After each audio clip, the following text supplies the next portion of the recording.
Assalamualaikum warahmatullahi wabarakatuh. Alhamdulillahilladzi arsala rasulahu bil huda wa dinil haq liyudhhirahu 'ala dini kullih walau karihal musyrikun. Asyhadu an la ilaha illallah wa asyhadu anna Muhammadar Rasulullah.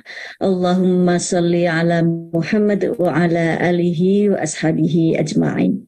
Alhamdulillah selalu saya syukuri ketika berada di tengah-tengah jamaah atau ibu-ibu, bapak-bapak, mbak-mas sekalian, selalu ada insight baru begitu di dalam percakapan-percakapan, dan itu membuat kita insya Allah menjadi lebih baik dan lebih baik. Tak lupa salawat dan salam kita haturkan kepada junjungan kita Nabi besar Muhammad Sallallahu Alaihi Wasallam. Semoga kita senantiasa tidak pernah letih di dalam meneladani apa yang telah beliau ajarkan. Ibu-ibu, bapak-bapak, mbak-mas sekalian, mohon izin saya share screen untuk materi kita hari ini. Segala langkah bermula dari rumah. Luar biasa yang memberikan tema ini ya. Kalau kita kemudian mengingat rumah ya, bahwa ketika kita beraktivitas di luar rumah, pasti itu sangat dipengaruhi oleh kondisi yang ada di dalam rumah. Kalau kita mengingat rumah, kita akan mengingat anggota yang ada di dalam rumah, keluarga dan seisinya. Saya sering menyampaikan di dalam ceramah-ceramah bahwa kalau anggota keluarga itu selalu terikat dengan doa, maka sebetulnya mereka akan selalu tergantung itu. Anak-anak harus kita beritahukan juga bahwa di dalam akhir sholat kita atau bahkan di dalam doa-doa kita sehari-hari, kita selalu mendoakan mereka. Maka insya Allah kalau mereka kita beritahu seperti itu, mereka juga akan melakukan hal yang sama, yaitu mendoakan orang tuanya. Tetapi kalau mereka tidak kita beritahu bahwa kita ini bersungguh-sungguh mendoakan untuk kesuksesan mereka, belum tentu mereka juga menyadari bahwa kesuksesan yang mereka alami, yang mereka raih itu adalah juga merupakan doa-doa dari orang tuanya. Maka pagi hari ini saya ingin mengajak ibu-ibu, bapak-bapak, dan mbak mas bersenandung. Nanti kalau tidak mengawali dengan bersenandung, kadang-kadang ada yang WA, Ibu Heni, kok hari ini lupa tidak bersenandung ya. Tapi untuk senandung yang ini belum saya upload di YouTube saya ya. Mari kita nikmati dulu untuk pagi ini khusus spesial untuk PWA Jawa Barat. Pertama, senandung doa untuk orang tua. Karena keberhasilan kita juga dicapai karena doa-doa orang tua kita. Bismillah. Allahumma gfirli wali walidayya warhamhu wa kama rabbayani shaghira. Duh Allah yang mulia, semoga Kau ampuni orang tua kami, semua dosa sirna. Anak juga perlu kita beritahukan bahwa kita selalu berdoa untuk mereka. Rabbana atina fid dunya hasanah wa fil akhirati hasanah wa qina adzabannar. Rabbana min azwajina wa dzurriyyatina qurrata a'yunin waj'alna lil muttaqina imama. Nah, itu sedikit senandung yang diajarkan orang tua saya. Kadang-kadang ibu atau bapak itu mengajak kami bergandeng tangan untuk membaca doa ini bersama-sama dengan cara bernyanyi, sehingga seluruh anggota keluarga itu merasa menjadi tim begitu untuk saling support fi dunia wal akhirah. Ibu-ibu, bapak-bapak, mbak-mas sekalian, kalau kita mau membaca sedikit buku, terutama ini saya ambilkan dari buku Sosiologi Keluarga, ternyata fungsi keluarga itu ada banyak sekali. Ada yang meliputi fungsi edukatif, ketika betul-betul sebuah keluarga ini menjadi lembaga. Namanya kan juga lembaga pernikahan ya. Tidak hanya berfungsi untuk tempat berteduh gitu, tempat kembali memberikan maisha kepada keluarga, lalu kita kembali lagi ke tempat kerja, tapi di situ adalah sebuah lembaga supaya kita bisa mendidik anak-anak kita, diri kita sendiri, pasangan-pasangan kita untuk menjadi lebih baik. Maka kalau hari-hari kita itu sudah diketahui untuk saling membangun diri satu sama lain, insya Allah fungsi keluarga ini secara edukatif akan dapat berjalan dengan baik. Yang kedua, fungsi keluarga bisa meliputi fungsi sosialisasi.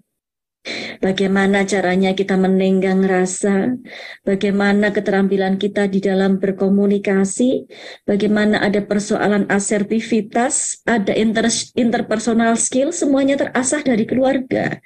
Karena walaupun kita ini kembar, yang ada di kepala kita kan berbeda-beda gitu. Kalau ini di dalam sebuah keluarga ada latihan gitu, kita untuk saling menghargai satu sama lain. Ada latihan untuk saling mengkomunikasikan pemikiran kita yang belum tentu sama dengan pemikiran orang lain. Oleh karena itu, di dalam keluarga ini arena tempat kita berlatih melakukan sosialisasi antara satu manusia dengan manusia lain. Kalau di dalam keluarga ini tahapan sosialisasinya sudah selesai, maka insya Allah tidak akan mengalami kendala ketika harus pergi keluar rumah dan berinteraksi dengan orang lain. Yang ketiga, ibu-ibu, bapak-bapak, dan mbak-mas sekalian adalah fungsi protektif. Fungsi protektif ini adalah fungsi perlindungan. Bahwa ketika kita berada di dalam keluarga, kita seperti terlindungi. Terutama anak-anak kita yang kita didik dengan penuh kasih dan sayang. Apabila mereka pulang kepada orang tuanya, mereka merasa aman. Nah, rasa aman inilah yang menjadi indikator apakah keluarga kita ini merupakan keluarga yang sudah ideal. Kita sering mendengar di berita-berita bahwa anak tidak mendapatkan kenyamanan di dalam rumah. Kenapa? Karena di situ orang-orang yang seharusnya mencintai anak tersebut malah justru merusak kehidupan anak-anak. Kita sudah sering mendengar berita-berita seperti itu. Itu artinya keluarga belum mempunyai fungsi protektif yang baik. Kemudian yang keempat adalah fungsi afeksional, begitu. Kalau ibu-ibu, bapak-bapak, mbak-mas, biasanya orang Aisyah Muhammadiyah itu kan punya profesi sebagai pendidik ya, entah itu sebagai guru, dosen maupun pengajar secara informal. Sudah dapat memahami bahwa pendidikan itu ada fungsi kognisi, afeksi, dan psikomotor kan gitu. Nah, di dalam keluarga ini fungsi afeksi yang ada di jiwa, yang ada di dada, yang ada di hati, ini bisa kita asah. Bagaimana kemudian cerdas secara rohani begitu ya. Kemudian bagaimana ketika harus melakukan persoalan tenggang rasa, segala ini persoalannya adalah ke teposliro atau ke persoalan-persoalan afeksional. Nah, yang tentu saja kalau kita di pembahasan di Aisyah, religius itu nomor satu ya, tetapi kalau di buku-buku sosiologi keluarga belum menjadi nomor satu ini. Fungsi keluarga itu adalah mempunyai fungsi religius, bahwa ketika kita berada di dalam lembaga pernikahan itu, kita akan saling mengingatkan misalnya tentang arti tauhid, ketuhanan itu seperti apa, kita kedudukannya sebagai hamba itu memiliki hak dan kewajiban yang seperti apa, kita sampaikan sehingga betul-betul anak dan keluarga kita menyadari bahwa kita ini sebetulnya tidak berarti apa-apa di hadapan Sang Pencipta. Maka kita harus sholat, kita harus ngaji, kita harus zakat, kita harus puasa, itu bisa dimulai dari keluarga. 1, 2, 3, 4, 5, 6 sekarang, yaitu ekonomis ya. Tidak dapat dipungkiri bahwa di dalam keluarga faktor ekonomi itu menjadi sangat penting ibu-ibu dan mbak-mbak sekalian. Nah, kita menyekolahkan anak juga menggunakan uang. Kita makan sehari-hari juga menggunakan uang. Kita beraktivitas sehari-hari menggunakan uang. Dan kalau anak-anak itu mereka belum bisa untuk menemukan itu sendiri begitu ya kalau pada usia anak-anak. Tapi lambat laun kalau anak-anak sudah besar kan mereka akan menemukan itu. Tetapi di awal-awal kehidupan mereka support secara ekonomi dari keluarga itu sangat-sangat penting. Maka tidak jarang kadang-kadang perceraian terjadi karena apa? Salah satu pihak tidak dapat melawan ya, tidak dapat menenggang bahwa kondisi perekonomian mereka sedang sulit. Pada akhirnya perceraian dipilih menjadi jalan keluar terbaik, padahal itu belum tentu. Nah, yang menjadi tema Suara Aisyah bulan ini adalah fungsi rekreatif keluarga ibu-ibu dan bapak-bapak sekalian. Waktu itu yang mengusulkan saya karena banyaknya fungsi keluarga ini yang sering belum tersentuh adalah fungsi rekreatif. Fungsi rekreatif itu adalah apabila di dalam rumah itu selalu tercipta rasa bahagia. Sehingga setiap anggota keluarga yang beraktivitas di luar rumah selalu merindukan keluarga ya. Kadang-kadang kan karena sering ada masalah di dalam keluarga, sepulang kerja malah aduh sebentar lagi aku mau pulang nih, seger rasanya. Berarti itu fungsi rekreatif di dalam keluarga belum berjalan. Ini semua tidak berjalan dengan sendirinya ibu bapak, tetapi diciptakan. Ya, yang namanya keluarga pasti kan ada masalah. Tetapi ini semua itu diciptakan. Bagaimana caranya supaya satu anggota keluarga dengan keluarga yang lain, anggota keluarga yang lain, saling merindukan, saling membahagiakan, begitu. Sehingga keluarga selalu diidam-idamkan untuk segera kembali. Coba ibu bapak mungkin kalau ada tugas ya di luar kota atau di mana itu rasanya kan, aduh pengen cepat-cepat pulang nih, kangen ketemu sama anak-anak dan keluarga itu ya. Atau mungkin ada juga yang ngapa sih kita harus cepat-cepat pulang nih, kita nikmati dulu lah masa bersenang-senang. Ada juga yang begitu yang kadang-kadang saya nggak habis pikir, kenapa ya aku sudah pengen pulang kok dia ini kok belum pengen pulang gitu ya. Itu semua sebetulnya indikasi bahwa keluarga itu sudah menjadi tempat rekreatif atau belum. Yang terakhir ya, ini keberapa ini? 1, 2, 3, 4, 5, 6, 7, 8 itu adalah fungsi biologis bahwa masing-masing anggota keluarga itu merasakan kedamaian, kenyamanan, kepuasan ketika sudah saling memberi dan menerima secara biologis. Ini untuk ibu-ibu dan bapak-bapak tidak saya jelaskan lebih lanjut, pasti sudah memahami lah bahwa ada ketergantungan biologis di dalam menjalani kehidupan rumah tangga. Untuk mempersingkat waktu, penjelasannya tidak saya baca satu-satu, Ibu Bapak, intinya seperti yang tadi saya sampaikan. Memang kondisi di dalam keluarga itu apabila kita jalani dengan baik, langkah-langkah kita untuk keluar rumah itu menjadi ringan, menjadi bahagia, menjadi ceria gitu. Seolah-olah apa yang kita lakukan di luar rumah itu sudah diridhoi gitu oleh pasangan kita, oleh anak-anak kita gitu. Lain kan kalau misalnya seperti yang digambarkan di dalam lagunya Mas Evan Los itu, saben dino raimu peteng dedet, setiap hari wajahmu gelap gulita gitu ya. Marai sirah mumet, hati tambah ruwet gitu ya, membuat kepala cenuh, sakit kepala rasanya, dan hati rasanya semakin ruwet gitu kalau sudah melihat anggota keluarga kita sedang tidak enak hati. Kabeh ra kedaden ya, semua hal nggak bisa diterima, omongan tidak bisa diterima. Yen diladeni iso geger geden. Kalau kita teruskan, nanti bisa menjadi sesuatu yang besar. Itu pasti berpengaruh di dalam kita mengayunkan langkah, bahkan membuka pintu ketika keluar rumah ya. Kalau hati kita di dalam rumah ini ceria, membuka pintu dengan ringan. Assalamualaikum, pergi ya. Yang di dalam rumah, waalaikumsalam. Waalaikumsalamnya, waalaikumsalam yang menghantarkan kepergian kita, sehingga di luar rumah kita bisa menggapai kesuksesan. Tapi kalau di dalam rumah sedang terjadi sesuatu yang tidak mengenakan, maka ketika kita membuka pintu saja, rasanya berat sekali. Kaki-kaki ini rasanya gontai ingin melangkah ya. Belum lagi nanti di tempat kita beraktivitas, rasanya selalu teringat-ingat dengan masalah ya. Ini nanti akan membuat apa yang kita lakukan menjadi tidak maksimal. Prestasi-prestasi kita bisa jadi menurun. Mimik kita saja berbeda, tidak bisa ceria, tidak bisa say hello dengan yang lainnya. Akhirnya kemudian semua program hidup kita menjadi suram. Ibu-ibu, Mbak Mas sekalian, kalau tadi saya mengajak membaca buku, kemudian mengajak menyanyi, sekarang saya ingin mengajak membaca koran, supaya kita bisa memahami problematika yang sebenarnya terjadi di dalam kehidupan kita. Dari website Kementerian Agama beberapa waktu yang lalu, nah ini yang data 2022 saya belum mendapatkan ya, ini data-data yang saya sampaikan di data 2021. Angka perceraian Indonesia tertinggi di Asia Afrika. Ini 7 problem penyebabnya. Ibu Bapak bisa membaca sendiri website tersebut. Oh, jadi ternyata perceraian di Indonesia itu semakin tinggi gitu ya. Apa sebabnya ini? Nah, kemudian dari Republika juga saya temukan angka perceraian terus meningkat. 2021 tercatat 580.000 kasus. Nah, ini juga kemudian menjadi pertanyaan, wow, pernikahan ini kenapa selesai ya? Apa sebabnya?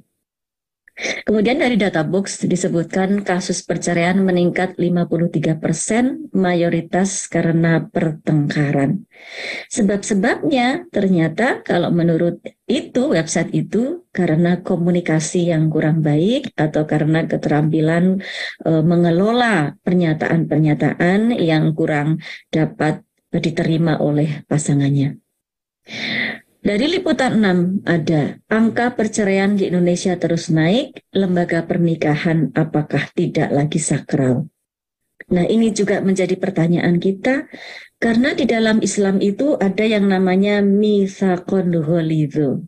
Mitsaqun ghalidho itu adalah perjanjian berat yang teramat sangat erat ya. Terang sangat erat. Kenapa? Karena di dalam Al-Quran itu hanya 3 kali disebut mitsaqun ghalidho. Yang 2 adalah perjanjian Allah dengan sesuatu ya, misalnya Bani Israel. Tetapi yang perjanjian antara sesama manusia yang disebut itu adalah mitsaqun ghalidho di dalam pernikahan. Oleh karena itu, jangan kemudian Islam itu dianggap sebagai agama yang membolehkan atau memudahkan perceraian gitu ya. Karena sebetulnya ada mitsaqun ghalidho, meskipun tidak secara eksplisit seperti di dalam agama lain apa yang dipersatukan oleh Tuhan tidak dapat diceraikan oleh manusia kan gitu. Tapi sebetulnya mitsaqun ghalidho lebih dari itu. Karena ada keterlibatan Allah di dalam setiap urusan kita dengan diksi atau mitsaqun ghalidho tadi, yaitu perjanjian yang berat, yang teramat sangat erat, yang kalau tidak terpaksa sekali tidak ada jalan keluar lain, jangan sampai dipilih menjadi solusi. Apa sebab-sebab terjadinya perceraian itu? Ibu Bapak bisa membaca sendiri dari berbagai liputan ini. Saya ingin memperlihatkan yang paling bawah. Dari survei tersebut ada beberapa masalah ya. Di antaranya adalah masalah ekonomi. Tadi sudah saya sampaikan, kadang-kadang karena memang salah satu pihak tidak mau memikirkan perekonomian rumah tangga, akhirnya tidak kuat, sementara kebutuhan untuk hidup di sebuah keluarga itu terus meningkat dan mereka terus dalam kemiskinan, akhirnya diperoleh perceraian itu sebagai sebuah solusi. Ada masalah kurangnya komunikasi. Ada masalah perselingkuhan, ada masalah kecanduan ya, misalnya kecanduan game. Nah, ada juga pasangan yang bercerai. Saya melihat sendiri itu bahwa salah satu pasangannya itu selalu ngegame.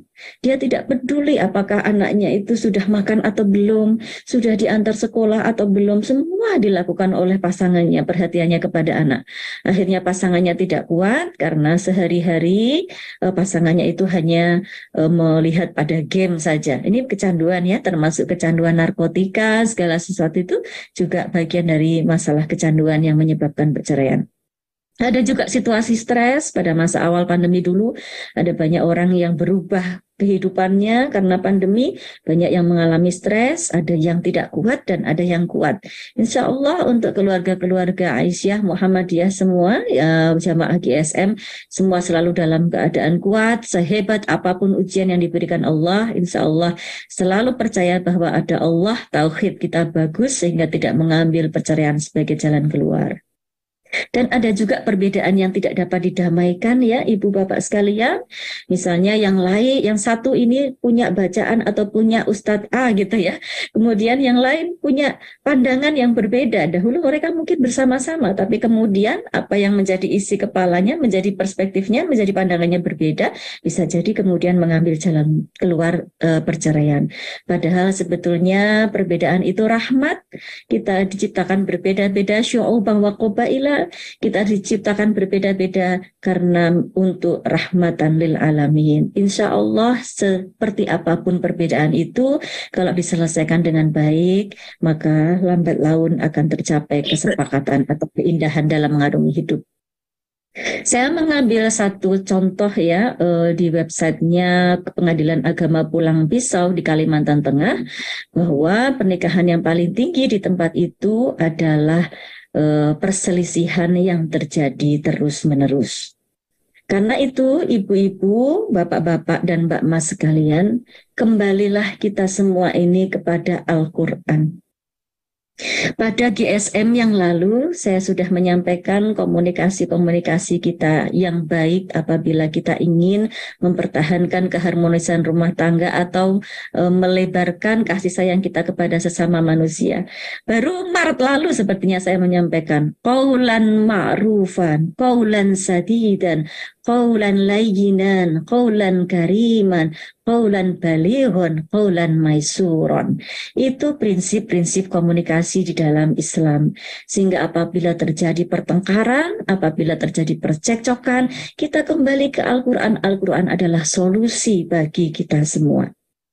Tadi yang masalah mitsaqon ghalidho sudah saya sampaikan kepada ibu, bapak, mbak, mas sekalian, bahwa Islam menempatkan pernikahan atau keluarga kita tadi sebagai mitsaqon ghalidho, perjanjian yang erat, teramat sangat erat ya, yang tidak dapat atau sebisa mungkin tidak perlu kita pecah gitu ya di dalam sebuah perceraian. Prinsip yang lainnya adalah la khaufun alaihim.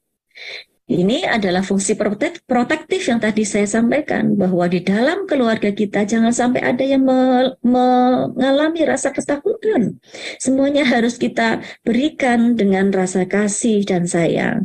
Maka kalau saling memanggil saja, sebaiknya kita memanggil dengan kata-kata yang baik ya. Anakku sayang, sudah mandi apa belum gitu ya. Cintaku, ayo kita sholat. Itu kalau bagi orang ya apalah arti kata-kata. Tapi sebetulnya kata-kata itulah yang kemudian menjadi energi bagi pasangan kita yang lain. Kemudian apa yang kita lakukan apabila memang terjadi perbedaan pandangan? Maka Islam sudah mengatur, boleh saja kita berdiskusi, tetapi dengan berdiskusi bil hikmah wal mau'izatil hasanah, dengan perkataan-perkataan yang baik, dan kita memberikan nasihat-nasihat yang hasanah, nasihat-nasihat yang baik. Tapi kadang-kadang itu masih ngeyel juga ya. Kadang-kadang betul-betul kita ini nggak bisa sepandangan dengan anggota keluarga kita nih. Ya iya, kenapa? Karena ayah ibunya berbeda kan gitu ya. Bacaannya berbeda, kebudayaannya berbeda. Pasti yang namanya clash itu terjadi. Maka kemudian kembalilah kepada Islam. Wajadilhum billati hiya ahsan. Ya kita berdebat, berdiskusi, tetapi dengan cara-cara yang baik. Jangan sampai kemudian kita mengeluarkan kata-kata kotor ya. Jangan sampai kemudian tangannya melayang. Jangan sampai kemudian ada hal-hal lain yang tidak mengenakan atau membekas di hati pasangan atau anggota keluarga kita. Karena tujuan pernikahan itu seperti yang tertera di buku-buku manten biasanya Ar-Rum 21, walaupun sudah sangat klasik, walaupun kita sudah hafal, tapi kalau setiap saat kita tidak membaca kembali, kita tidak merenungkan kembali, Kadang-kadang kehidupan kita ini lepas kontrol. Bismillahirrahmanirrahim. Wa min ayatihi an khalaqalakum min anfusikum azwaja litaskunu ilaiha. Karena memang kita ini di antara tanda-tanda kekuasaan Allah itu adalah menciptakan pasangan-pasangan kita dari jenis kita sendiri. Tujuannya apa? Supaya kita cenderung merasa tentram atau sakinah. Yang kemudian dari litaskunu ini derivasinya adalah sakinah. Wa ja'ala bainakum mawaddatan wa rahmah. Dan sesungguhnya di antara kita ini ada rasa kasih dan rasa sayang di dalam anggota keluarga. Inna fi dzalika laayatil liqaumin yatafakkarun. Karena kalau kita merenungkan betul-betul siapa sih yang menciptakan sakinah? Siapa sih yang menciptakan rahmah? Siapa sih yang menciptakan mawaddah gitu? Allah semualah yang menciptakan. Hanya kemudian kita mau memunculkan itu di dalam kehidupan kita ataukah tidak, itu merupakan keterampilan yang kita kelola sendiri.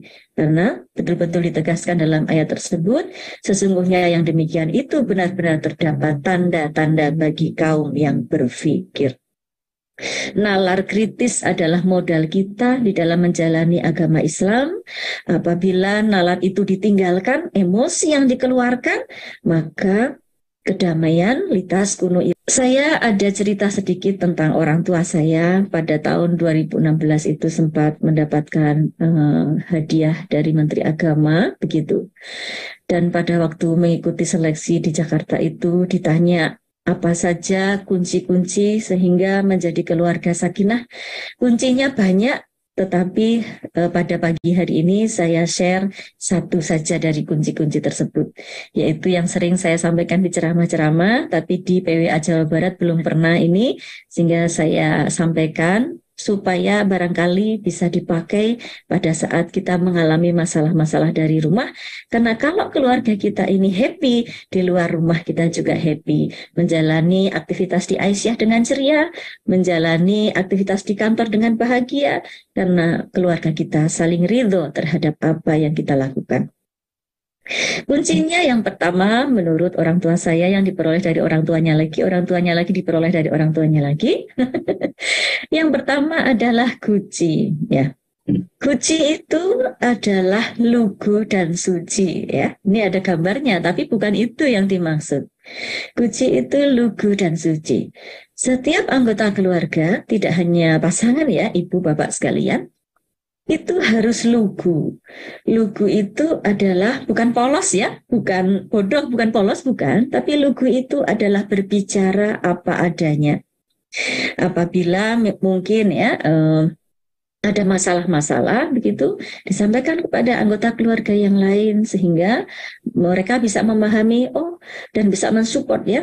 Misalnya orang tuaku sedang ada masalah nih di tempat kerjanya, kita jangan ganggu dulu gitu kan. Kalau kita bisa terbuka, maka anggota kita yang lain malah justru menjadi supporting system terbaik dalam ketika kita menghadapi masalah itu. Dan juga misalnya ibu bapak misalnya memberikan bantuan kepada anggota keluarga yang jauh ya, yang sedang mengalami masalah begitu, ditransfer, misalnya transfer 500.000 begitu. Nah, kemudian pasangannya tanya ini, transfer berapa pada keluarga kita itu? 500.000, itu kan enak di hati. Tapi kalau didiskon cara menjawabnya 200.000 gitu ya, atau bahkan aku nggak transfer kok gitu ya, maka nanti apabila anggota keluarga yang lain melihat, rasanya tidak enak seperti dikhianati. Nah, rasa yang tidak enak seperti dikhianati ini lambat laun akan menjadi duri di dalam pernikahan, sehingga ini nanti akan menjadi akan menjadi bara yang lama-lama akan membakar semua cita-cita yang telah kita canangkan. Jadi itu masalah lugu kalau bisa disampaikan apa adanya. Yang kedua adalah suci. Suci ini kaitannya adalah persoalan husnudzon. Kepada pasangan kita sebaiknya suudzon saja. Untuk berbicara seperti ini juga sambil saya menasehati diri saya sendiri, ibu bapak sekalian, karena ini sulit ya untuk kita menjalani di dalam kehidupan yang sebenarnya idealnya seperti ini. Tapi kadang-kadang kan kita juga sebagai manusia ada situasi-situasi tertentu yang kita juga harus diingatkan gitu. Nah, suci itu artinya adalah tidak ada suudzon atau husnudzon saja. Kadang-kadang pasangan kita sedang melakukan aktivitas itu, misalnya apa, ada komunikasi dengan orang lain, ini mesti komunikasi yang nggak bermanfaat misalnya ya. Tapi sebetulnya lah besok ini mau upacara jam 5:30 nih, aku harus komunikasi sekarang misalnya gitu. Maka sebaiknya kita husnudzon saja bahwa yang dilakukan oleh pasangan kita itu insya Allah bermanfaat semua, dan komitmen terhadap rumah tangga itu akan kita selalu jaga bersama-sama. Jadi kalau sudah yang satu lugu, yang satu suci, rasanya di hati menjadi sama-sama enak, litas kuno ilaihanya menjadi terasa. Yang berikutnya adalah lengo. Ini dari orang tua saya ya, saya juga masih sering belajar. Lengo itu menteleng, kalau bahasa Jawanya menteleng itu melotot ibu-ibu sekalian. Nah, bapak-bapak sekalian. Kalau ada anggota keluarga yang melotot begini ya, katanya melotot itu kalau di sinetron seperti ada apinya di sini, langsung keluar apinya kalau di sinetron gitu ya. Kalau ada yang melotot artinya marah begitu. Anggota keluarga yang lain sebaiknya lungo. Lungo itu pergi memisahkan diri. Tidak pergi selamanya ya ibu bapak, itu namanya MGT. Ya. Tapi mengambil jarak saja gitu. Kalau yang sedang tersinggung ada di ruang tamu, berarti kita anggota keluarga yang lain coba untuk misalnya menyiram bunga dulu begitu. Atau mungkin bisa, kalau saya hobinya itu sambil ngosek kamar mandi ya, nanti kan kalau kita agak kesal itu kamar mandinya jadi lebih bersih disikat-sikatnya ya dengan penuh tenaga ekstra. Jadi mengambil jarak, karena yang namanya orang marah itu fire ya, fire dibalas dengan fire itu namanya leng-leng ya, berarti menteleng, yang satu menteleng juga itu. Fire dibalas dengan fire, maka rumah tangga itu akan bisa terbakar dengan hebatnya. Sebetulnya masalah itu hanya kriwian itu air yang kecil, lama-lama jadi grojogan ya, lama-lama jadi air terjun. Kenapa? Karena kita menambahinya dengan api dan api lagi gitu. Kalau api itu kan lawannya air, maka kalau ada yang mendeleng, anggota keluarga yang lain mengambil jarak dulu biar cooling down, down. Seperti kalau kita membuat sate itu kan baranya ditinggal aja, lama-lama baranya lama-lama habis dan mati kan gitu. Nah itu juga kalau ada yang marah tinggal aja dulu. Kalau kata Mas Tulus namanya ruang sendiri. Nah lagunya Mas Tulus itu ruang sendiri. Biar kita nggak ketemu terus karena kita sedang dalam masalah gitu ya. Nanti kan lama-lama karena kita sudah terikat dengan mitsaqon ghalidho itu tadi, lama-lama akan terjadi percakapan. Mau minum apa? Kan nanti ada jawabannya ya. Kita sebaiknya bagaimana ada jawabannya. Maka biarkan saja, nggak usah dilawan, kita mengambil jarak sendiri dulu. Kemudian yang ketiga adalah kayu. Kayu ini kalau ada yang peka, ibu-ibu sekalian, mbak-mbak sekalian, peka itu datang, anggota keluarga yang lainnya yang di rumah, itu guyu atau senyum. Kenapa? Karena fungsi rekreatif keluarga itu adalah, keluarga menjadi tempat kembali, tempat pulang gitu ya. Sehingga kalau ada orang yang datang, peka, dia itu guyu ya, melakukan senyuman gitu. Misalnya ada yang anak saya datang ya dari IPM, IMM, dia sering ada aktivitas di rumah. Motornya datang, kan? Assalamualaikum, kita sambut. Waalaikumsalam. Nadanya lebih ceria supaya fungsi rekreatif keluarga itu menjadi terasa. Jangan ada yang datang, Assalamualaikum, terus kita jawabnya Waalaikumsalam. Nah, putar balik badan, anak bisa pergi lagi. Tapi kita sambut, kita tunjukkan bahwa keluarga itu mempunyai fungsi rekreatif. Jadi anak di luar nyaman, nanti aku pulang, mama akan menyambut aku. Nanti aku datang, papa gembira, kan gitu. Nah, itu untuk yang kayu. Teka nguyu, datang ada yang senyum. Yang terakhir, ibu bapak, mbak mas sekalian, adalah gapuk. Gapuk itu adalah apabila ada yang mendapatkan kelegaan, ya, kelegaan. Kelegaan itu kebahagiaan. Anggota keluarga yang lainnya itu ngepuk-puk. Ngepuk-puk itu memberi apresiasi. Alhamdulillah. Nah, yang sering saya contohkan, mungkin misalnya anak kita mendapatkan nilai berapa? 80 bertanya ya, Mama, Papa, aku dapat nilai 80. Nah, nanti kalau prinsip pokok ini tidak disampaikan akan menjawab, nilai kok 80, udah dianterin tiap hari, sudah dilesin, sudah dibiayain, nilainya masih 80 aja. Nah, itu berarti membuat anak menjadi down gitu. Tapi sebaiknya kita apresiasi, Alhamdulillah sekarang 80, enggak apa-apa. Besok 90, belajar kelas lagi jadi 100 gitu. Atau misalnya ada yang anak kita yang laporan misalnya, ayah ibu ini aku dapat bonus 100 nih, anak yang besar ya, dapat bonus 100.000, ya Alhamdulillah 100.000, luar biasa, besok bisa lebih keren lagi mas, besok lebih keren lagi Pak Kak gitu ya. Jangan kemudian halah kok naik cuma 100 gitu ya. Nah, itu membuat kemudian menjadi down, down, down. Jadi keterampilan kita memang betul-betul harus terasah sebagai orang tua, sebagai pasangan, harus selalu mensupport dengan anggota keluarga yang lain. Terakhir, saya akhiri paparan ini dengan menyebut mengenai teori bahasa cinta.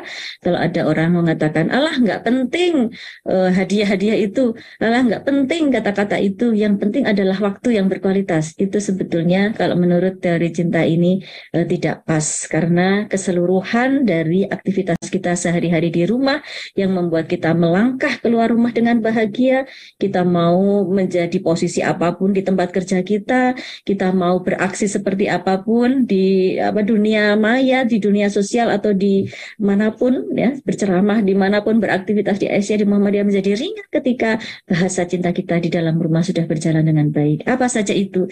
Kata-kata cinta. Ibu-ibu dan mbak-mbak sekalian, kata-kata cinta itu sangat dahsyat sekali. Sapalah anggota keluarga kita dengan sayang, cinta gitu. Hindari diksi-diksi yang nggak mengenakan. Misalnya diksi-diksi tumben itu nggak enak ya. Kalau bisa jangan dipakai. Misalnya tumben belajar, kan nggak enak. Jawabnya bagaimana gitu ya. Tumben sodako nggak enak. Jawabannya bagaimana. Maka hindari kata-kata yang tidak mengenakan itu gitu ya. Kalau kepada anggota keluarga juga sebaiknya saya sarankan untuk melakukan pertanyaan dibandingkan dengan pernyataan. Wajahmu kok muram, itu nggak enak. Tapi kalau ada apa kok wajahmu tidak seperti biasanya, itu lebih enak. Jadi lebih enak dengan pertanyaan dibandingkan dengan pernyataan. Ini masalah kata-kata cinta. Waktu yang berkualitas tentu saja, bagaimana kita menemukan golden time, habis sholat jamaah, pada saat makan bersama, atau pada saat kita driving ya. Golden time saya tuh paling bagus kalau saya mengantarkan anak-anak. Makanya kalau GSM itu memberi saya waktu pada saat anak-anak sekolah, saya pasti menolak. Kalau sekarang kan sudah libur ya Ibu Bapak sekalian. Kenapa? Karena saya akan kehilangan golden time saya ketika driving, bercakap-cakap dengan anak-anak. Itulah golden time saya. Kemudian ada hadiah, saling memberikan hadiah, meskipun hanya pulpen, meskipun hanya beras atau apa, rasanya itu masuk ke dalam hati. Bukan pada bendanya, tapi pada harganya. Bukan harganya ya, bukan pada bendanya, tapi pada perhatiannya yang sangat membekas. Kemudian sentuhan-sentuhan, bagaimana kita mengusap pipinya, memeluk, ya, memberikan pengayoman, itu bagian dari proteksi di dalam keluarga. Dan kita melayani atau act of service ya, melayani sudah makan belum, mengingatkan pada waktu-waktu sholat, itu adalah sebuah bahasa cinta yang tidak dapat tergantikan oleh apapun. Mudah-mudahan ini sebagai pemancing, nanti kita lanjutkan di dalam diskusi. Saya akhiri sampai di sini. Wa'tasimu bihablillahi jami'an wa la tafarraqu. Wassalamualaikum warahmatullahi wabarakatuh.